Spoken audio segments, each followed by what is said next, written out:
എല്ലാവർക്കും പുതിയ വീഡിയോയിലേക്ക് സ്വാഗതം.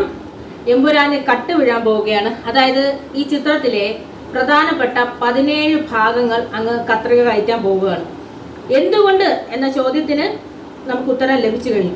അപ്പൊ ഈ പ്രധാനമായ 17 ഭാഗങ്ങൾ ഇവിടെ കുറച്ചു പേർക്ക് അസ്വസ്ഥത ഉണ്ടാക്കുന്നുണ്ടെങ്കിൽ ഈ കാര്യം അത് അസത്യമായിരുന്നു, സത്യമായിരുന്നു. ചില സത്യം വിളിച്ചു പറഞ്ഞതിന്റെ ഫലമല്ലേ ഇപ്പൊ ഈ 17 കട്ട് വരുന്നത്. എന്തായാലും 2 ദിവസം ഒരുപാട് പേര് ആളുകൾ കണ്ടു. ഇനി നാളെയും ബാലൻസ് ഉണ്ട്. നാളെയും കുറെ ആൾക്കാർ കാണും. അപ്പൊ കണ്ടതിന് ശേഷം ആൾക്കാർ ഒന്നുകൂടി കാണാൻ കയറും. കാരണം ഏതൊക്കെ ഭാഗങ്ങളാണ് കട്ട് ചെയ്തതെന്ന് അറിയണ്ടേ. കട്ട് ചെയ്ത ഭാഗങ്ങൾ അറിഞ്ഞാൽ മാത്രമല്ലേ ആരെയാണ് ഇത് ഇത്രയും അസ്വസ്ഥരാക്കിയതെന്നും കൂടി മനസ്സിലാക്കാൻ പറ്റുള്ളൂ, അല്ലേ? അല്ലാതെ എമ്പുരാന്റെ പ്രധാനപ്പെട്ട 17 ഭാഗങ്ങൾ കട്ട് ചെയ്തു പോയാലും എമ്പുരാന് വലിയ നഷ്ടമൊന്നും വരാനില്ല. കാരണം 2 ദിവസം കൊണ്ട് സിനിമ 100 കോടി ക്ലബിൽ കയറി എന്നുള്ള കാര്യം ഒരു വലിയ സത്യം.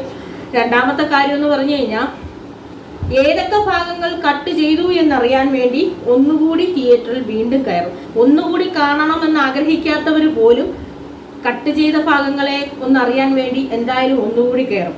ചിത്രത്തെ പരാജയപ്പെടുത്തുക എന്ന് പറയുന്നതൊന്നും നടക്കാത്ത കാര്യമാണ്. കാരണം ഒരു വ്യക്തിയുടെ തൂലികയിൽ നിന്ന് രൂപം കൊണ്ടതാണ് ഖുറേഷി അബ്രഹാമും സ്റ്റീഫൻ നെടുമ്പള്ളിയും പ്രിയദർശിനി രാംദാസും മസൂദും ഒക്കെ.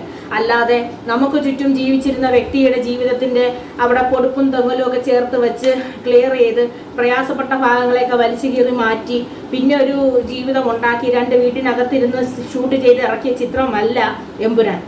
ഒരുപാട് രാജ്യങ്ങളിൽ പോയി ആ ചിത്രത്തിന്റെ തിരക്കഥയിൽ പറയുന്ന തരത്തിൽ എവിടെയൊക്കെ പോകണമോ അവിടെയൊക്കെ സഞ്ചരിച്ച് ആ ക്യാരക്ടറുകളെല്ലാം അതുപോലെ ആവാഹിച്ചെടുത്ത് തയ്യാറാക്കിയ ചിത്രമാണ് എമ്പുരാൻ എന്ന് പറയുന്നത്.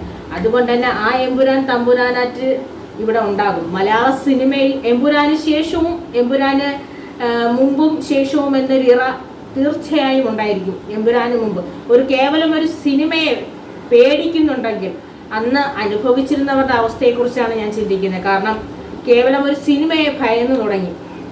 ഒരു സിനിമയിൽ കണ്ടപ്പോൾ ഇത്രയും ഭയമായിരുന്നെങ്കിൽ അനുഭവിച്ചവരുടെ അവസ്ഥ, ആ സാഹചര്യങ്ങൾ അന്ന് കടന്നുപോയവരുടെ അവസ്ഥ കൂടി ചിന്തിക്കാം. എന്തായാലും സിനിമ പൊതുജനത്തിന് നേരെയുള്ളൊരു മാധ്യമം, ഒരു എന്താണ് വിശേഷങ്ങൾ പങ്കുവയ്ക്കുന്നത് അല്ലെങ്കിൽ നമ്മുടെ ഒരു വികാര പ്രകടനത്തിനുള്ളൊരു മാധ്യമം തന്നെയാണ് സിനിമയിലൂടെ. ഇതിനു മുമ്പ് ഒരുപാട് കാര്യങ്ങൾ ചർച്ച ചെയ്തിട്ടുണ്ട്.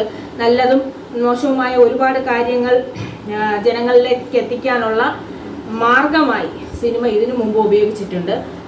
മുമ്പ് നടന്നതും ഇനി നടക്കാനിരിക്കുന്നതുമായ പല കാര്യങ്ങളും സിനിമയിൽ വന്നിട്ടുമുണ്ട്, ഇനി വരികയും ചെയ്യും.